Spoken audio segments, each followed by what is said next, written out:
नमस्कार। होश की बातें चैनल पर एक बार फिर से आपका स्वागत है। हमने कल बात की थी अपनी हिंदू सनातन धर्म संस्कृति की। उसी को हम बात को आगे बढ़ाते हैं। देखिए, हमारे हिंदू धर्म में एक जो सबसे बड़ी खूबी रही है वो लिबरल, उदारता। कहीं पर भी हिंदू धर्म में कट्टरता को कोई स्थान नहीं दिया गया है। सर्वजन हिताय सर्वजन सुखाय।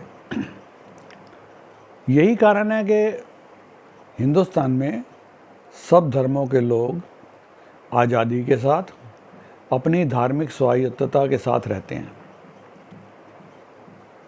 लेकिन आज कुछ ऐसा हो गया है कि हिंदू धर्म को क्रिटिसाइज़ इतना ज़्यादा किया जाने लग गया है कि मुझे लगता है धीरे धीरे उसमें भी कट्टरता प्रवेश करने लग गई है, जो कि इसके मूल स्वरूप से अलग है।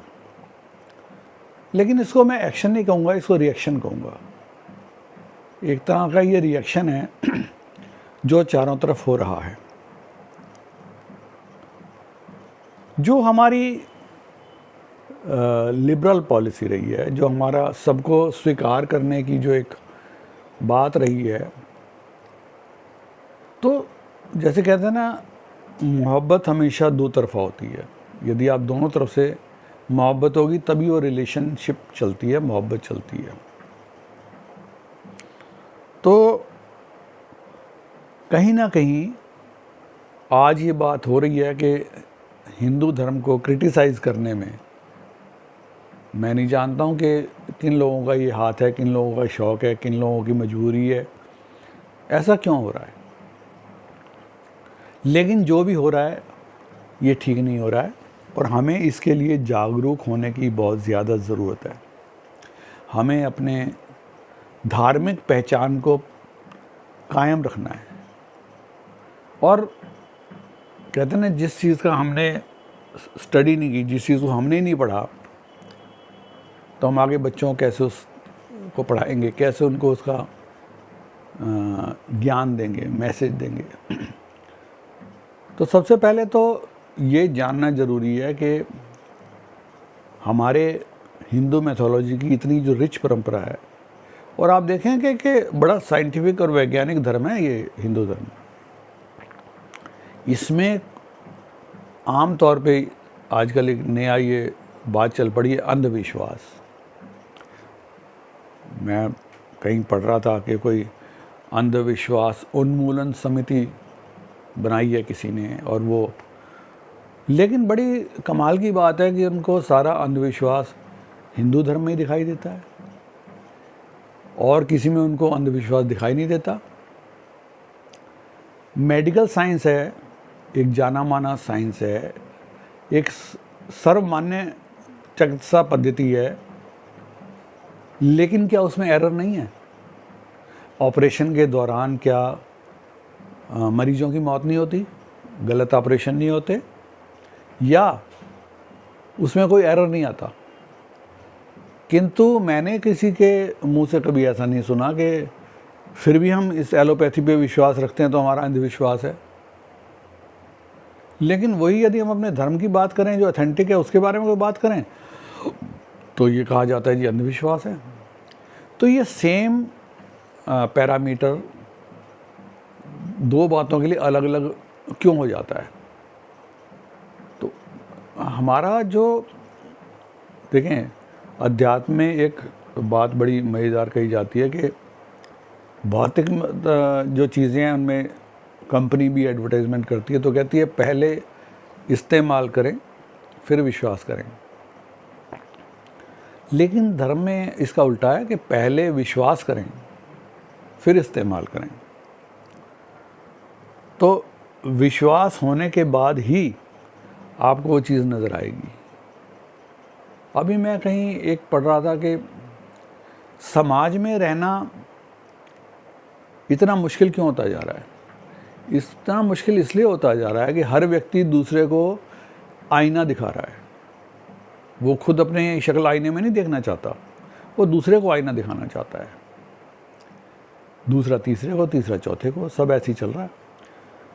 तो तो सवाल ये है कि जब हम यदि अपना आईना खुद नहीं देखेंगे, अपनी शक्ल अपने आईने में नहीं देखेंगे, तो हमें कैसे पता लगेगा कि हम कुरूप हैं या सुंदर हैं? उसका तरीका ये है कि हमने अपना आईना दूसरों को दिखाने के लिए इस्तेमाल करना शुरू कर दिया, या उसको उठा के रख दिया, दुनिया से ही भाग गए। दुनिया से भाग गए मतलब दुनिया छोड़ के कहीं तपस्या साधना में लीन हो गए। तपस्या साधना कोई बुरी चीज़ नहीं है, लेकिन होशपूर्वक साधना अच्छी चीज़ है। किसी चीज़ से भागने के लिए यदि आप अपने आप को कहीं बिजी रखते हो तो वो कोई हल नहीं है उसका। अब जैसे ईश्वर को मानने ना मानने के ऊपर ही बात आ जाती है, धर्म का आधार तो ईश्वर ही है ना। तो सवाल ये है कि हमारे सामने जो कुछ आता है, जो कुछ होता है, वो तो हमें दिखाई देता है, पता भी लगता है, महसूस भी होता है, लेकिन जिन चीज़ों से हम बच जाते हैं, जो चीज़ हमारे पास आ सकती थी लेकिन नहीं आई, उनका तो हमें कोई बोध ही नहीं, कोई ज्ञान नहीं हमें उनका। इसलिए हमारे मन में कहीं भी ईश्वर के प्रति आभार नहीं आता, ईश्वर की मौजूदगी का एहसास नहीं होता, और हम उसको मानने से इसीलिए इनकार कर देते हैं। लेकिन सवाल ये कि आपके इनकार करने से ईश्वर का अस्तित्व समाप्त हो जाएगा? सामने यदि सूरज निकला हुआ है और आपने आंखें बंद कर ली, या आपने आपको अंधेरे कमरे में बंद कर लिया, तो क्या सूरज का अस्तित्व समाप्त हो गया?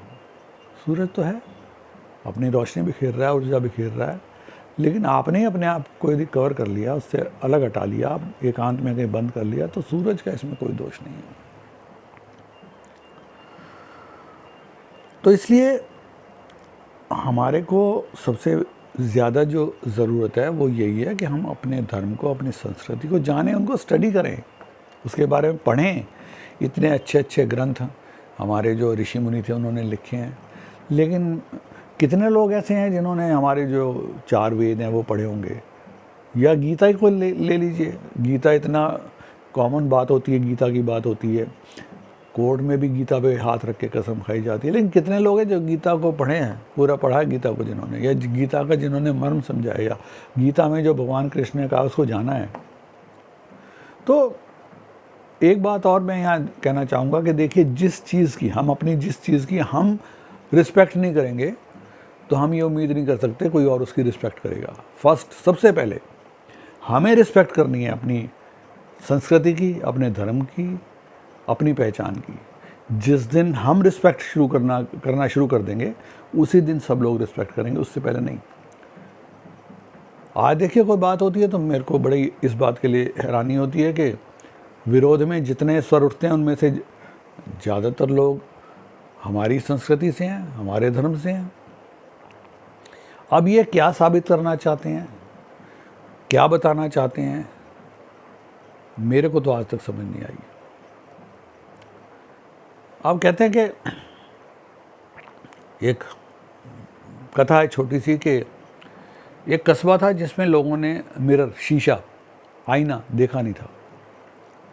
एक उनमें से एक आदमी कहीं जा रहा था, उसने वो आईना देखा, उसने उठा के उसको जैसे देखा, उसमें उसको अपनी शक्ल नज़र आई। वो बात करने लगा तो आईने में भी बात होने लगी, उसको बड़ा अच्छा लगा। उसने कहा, अरे वाह क्या बात है। वो उसको चुपचाप घर ले आया है और उसने सबसे बचा करके छुपा के रख दिया, और जब कभी उसको मौका मिलता तो उसको देख के अपनी शक्ल उसको दिखाई देती, वो समझता कि कोई और है और बातें करने लग जाता।